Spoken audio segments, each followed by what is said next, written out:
Honestly, if somebody waits 5 or 6 years before responding to me, at that point I am just going to have to come find you and handle it in person.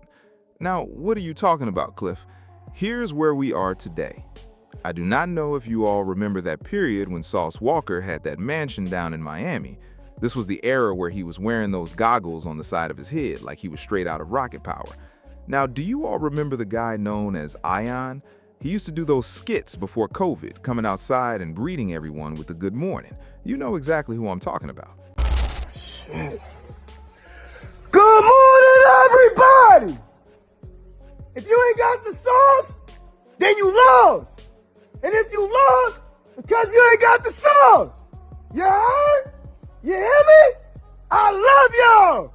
Stay positive. Love what? Oh, matter of fact, I think my boy can probably say it better, man. Stop hating. Start congratulating. Stay away from Satan. Take care of your kids. Pay your bills. Learn how to spill. Put some diamonds in your grill. Brush your teeth. Always be neat and stay unique in these streets. Stay away from the geeks. Get some money about them freaks. Stop paying for head and get you some bread. Get you an edge up and show them that your bread's up. Stay positive. The falling out between him and Sauce Walker stemmed from what appeared to be a potential signing situation. He was close with Sauce Walker's uncle, which naturally brought him into Sauce's circle, and things were moving in the direction of him signing to TSF. Now, if you know how Sauce Walker operates, when someone is in his camp or on the verge of signing, he tends to open everything up to them. So this individual ended up living inside the Miami mansion that Sauce Walker was renting at the time. And it was not just the living situation. Apparently, he was also wearing Sauce's clothes and even rocking his signature goggles. This is all according to what Sauce Walker himself addressed publicly. Now, I want to refresh everyone's memory on how this beef originally played out, because the reason I'm bringing it back up right now is that this guy resurfaced 5 years later and shared his version of why things fell apart between him and Sauce Walker. But before we get into what he had to say now, let me take you back to where it all started. I've been in Texas work. Y'all see my uncle Maserati J been having his 6'9" looking taco burrito, New Jersey, mother Philly cheesesteak bacon. Wearing my clothes, wearing my socks, wearing my guy in the hose in Miami saying that the mansion is his. He a comedian. Good morning, and shut up. So I kicked this bum out of my house because you wearing my clothes, you lie on the hose, you causing problems and you ain't spent $1 on this man. He decides to do some bumping like I'm one of these old rapping. Woo, this look, I'm not. I know by the time I get back to Miami, he's gonna be gone. So I know I'm talking about that bump. Living in my whoever catch this, whether you from New Jersey, Union Pacific, Miami with a Grammy, I got 7,500 if you. My eye from eating ass last night distracted you from the fact this nigga Albert a hoe. All this nigga been doing is just talking. I don't know how y'all don't just see this shit. I don't know why y'all think he could do anything with me, like at all. I'm gonna break him up, and he know this. He wanted to start off by saying, oh, I don't want to do it on camera. We know why you don't want to do it on camera. You don't want to get embarrassed. That's how it's gonna look on paper. A comedian, Instagram comedian, beat up gangster rapper Sauce Walker. You gonna just get beat the fuck up. I don't understand as a man, when another man just wanna fight him, why you gotta do all this extra shit. That's cause you scared. Only scary bitch ass niggas do all that wolf and all that yelling. I'm just doing what you doing cause you an entertaining ass nigga. So I'm gonna do the same thing. At the end of the day, for some whatever reason, you don't wanna pull up on me. Cool, like, all right, you supposed to be the gangster rapper. I'm the comedian, bro. Why you don't just pull up? You shouldn't have no fear about nothing. You don't want to fight on camera. We know why. Because you know you're going to get washed the fuck up on camera. Then you saying you want to fight for free. I've been told you for years, let's fight for free. Niggas don't know that we got some personal issues. But you know, nigga. I don't chase nothing, nigga. I'm just trying to chase that job. So at the end of the day, nigga, I'm just trying to set an example for the kids. I ain't on no gangster shit with you, bro. If you want to take it there, we can, though. But I ain't on no gangster shit with you, bro. I just want to knock you out. This the thing, though, with bitch niggas. When they see that another real nigga want to come and fight them, they when they wolf and yell and all that shit. Nigga, just get in the ring and fight. Let me paint the full picture and refresh everyone's memory on this situation, because I know a lot of you have forgotten about it by now. According to this guy, Sauce Walker went completely off when he found out what was happening, claiming that this individual was wearing his clothes down to his designer underwear, Versace and Supreme included. Now, we never really got the full story from the other side at the time, and honestly, I cannot even be too upset that he came back years later to share his perspective, because I genuinely did want to know what actually caused them to fall out. So, according to him, the reason things went sideways is that Sauce Walka started noticing how naturally charming and magnetic this guy was.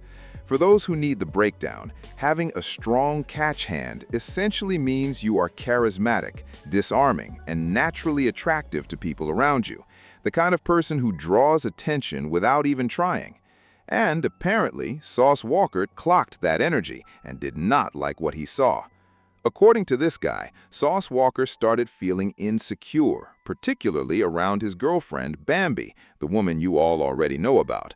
So that jealousy and insecurity is what he believes really drove the falling out between them. We're going to get into the full one-on-one clip right now, but we're definitely coming back to talk about this more, because the idea that Sauce Walka has been operating out of insecurity this whole time is a conversation that absolutely needs to happen. Let's get into it. Either one of y'all would have had a chance to talk, it probably wouldn't have went that far. You know what I'm saying? Yeah, for sure. But to get on the internet, that's when the internet just popping off too. Yeah, you know what I'm saying? Once the internet thing happened, it kills everything. That's why I learned about like how smart the nigga was. You know what I'm saying? He fly. So, I'm saying that now. so like he went on his page or his big platform and told everybody that like I stole all his clothes. Y'all know I've been in Texas work. Y'all see my uncle Maserati J been having his 6'9" looking taco burrito, New Jersey, mother Philly cheesesteak bacon. Wearing my clothes, wearing my socks, wearing my guy in the hoes in Miami saying the dimension is his. He a comedian. Good morning. That I was a bum, that this and that. So he basically like, I was so focused on the lie that I wasn't focused on him painting a picture of me, like to the world. Like, I'm like, damn, like I didn't realize until it was too late. Yeah, we on Boss Talk 101. Yeah, we gonna talk. And so we get stuck out there because this is when they had that strict lockdown. Yeah. But we was locked down in the mansion, and my guy Smooth, Maserati J, his mansion with Darius McCurry. So I was living with them. You kicking it. Just getting that experience, just being around like just legendary people. And shout out to Darius McCurry, he the reason why I even started working out. Like, I work out to this day because of him. I used to watch him get up. I'm like, yo, this dude, like, he old as shit, man. But he moved like a young dude. Like, not saying like old like that, but like he got so much energy. Like, they be doing that shit where they get up in the morning and it's that Muay Thai. I don't know what that shit is called. Yeah, like yoga or something? Nah, it's not like a yoga. It's like he's fighting or some shit. But it's like I don't know. He cap something. Capoeira? There we go. Yeah. So like, I used to watch him do that. So he motivated me to just start working out. That's hard. Long story short, when the COVID started kind of letting up, Florida was wide open. Okay. Remember, Florida was like the only state where they wasn't really having all the regulations. That's and all right. that. I remember that. So Sauce and them rented out a mansion, which he told people he owned, but he rented it. You know what I'm saying? Which don't matter. You know what I mean? But we wound up moving in. I'm fresh out my hood. I don't got it like that. Like, you know what I'm saying? I got my little couple dollars, but I don't got it like that. So they ended up stuck out in Florida during the strict COVID lockdown period. He was living in a mansion with Smooth Maserati J and Derry McCour, just soaking up the experience of being around people he considered legendary. He gave a shout out to Derry McCour specifically, crediting him as the reason he started working out consistently to this day. He said watching this older guy move with the energy and physicality of someone much younger inspired him to get serious about fitness. After going back and forth trying to remember the name of the morning routine he watched him do, they landed on capoeira as the practice he was describing. As COVID restrictions started lifting, Florida became one of the few states operating with minimal regulations, which opened things back up. That is when Sauce and his crew rented out a mansion, which he told people he owned but was actually a rental, though that detail is neither here nor there. This guy moved in fresh out of his neighborhood, not really having much financially at the time, just along for the experience. Now I have to pause and add some commentary here because I cannot just let the clip run without weighing in. I am starting to understand what Charleston was saying about this whole situation. And look, shout out to Sauce Walka and TSF, you already know where my loyalty stands. but I am starting to see the picture clearly here. This guy right here fits a very specific profile of the type of people Sauce Walka was keeping around him during that era. Like Charleston always said, it is rare to see someone without much going for them end up winning in Sauce Walka's orbit, outside of a couple of notable exceptions. But let us go ahead and fast forward to the part where he gets into what actually caused the problem between him and Sauce. You ever see somebody sweat argue with somebody? Like, they be mad as shit, they start sweating and shit. He used to sweat argue with people about this one girl that, like, you know, he do business with or whatever the case might be, and like, this not my girl, you know, I'm a P, I do this, I do that, ooh.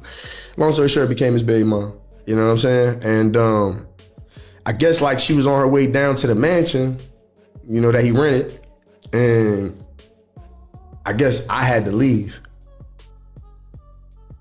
Bitch ass nigga, where the fuck I'm supposed to go? Like, I'm from the trenches. Like, I don't know about y'all, you know, y'all spending $1,500 or $2,000 or this, that. I'm spending that a month. That was all I had at the time.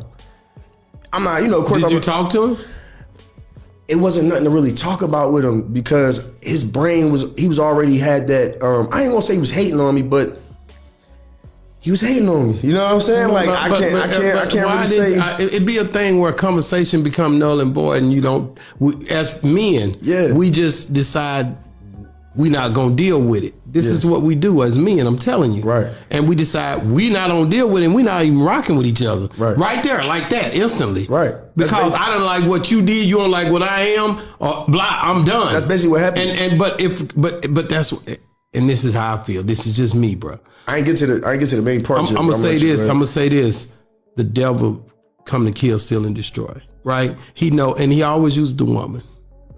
I'm being real. If you really go back and look, it's always a woman used in the mix of a situation where it's a men get into it about a woman, bro. Yeah, I was just so confused though about it because it was just like even he should have known back then, like. Not to be too candid or whatever, because I'm trying to like change, you know, what I got going on in my life. But bro, I was getting more coochie than coochie was getting. You know what I'm saying? Like I had so many women just like coming to see me and being around that like no man should ever feel threatened with me. I've never been that type of man where like. But did y'all have arguments or talk before that? We never argued. We never got into nothing. That's what I'm telling you. Communication is key, bro. So what happened was, you know, he told me I gotta leave. So, you know, we had exchange of words. Before I knew it, you know, he tagging me on Instagram. This is not together, but just talk. And that is essentially what he was hinting at, without coming right out and saying it directly, that he had gotten involved with Bambi. Sauce Walka found out about it, and that was the real reason he got removed from the situation immediately. Sauce Walka was not about to tolerate that kind of disrespect happening under his own roof, so the guy had to go. And honestly, if that is what actually went down, you cannot really blame Sauce for reacting the way he did. Any man would have handled it the same way. Now, this whole story almost slipped my mind entirely until this guy Capone recently went on Boss Talk 101 and brought everything back to the surface. Shout out to Boss Talk 101 for conducting that interview, because it definitely jogged my memory. Looking back at that era, this guy was clearly very confident and was doing very well for himself socially down in Miami at the time. And apparently his reputation in that department was well established. I even came across a clip of him doing one of those 20 versus 1 challenges, and from what I saw, he was personally acquainted with the majority of the lineup going in. So yeah, the picture is becoming a lot clearer now.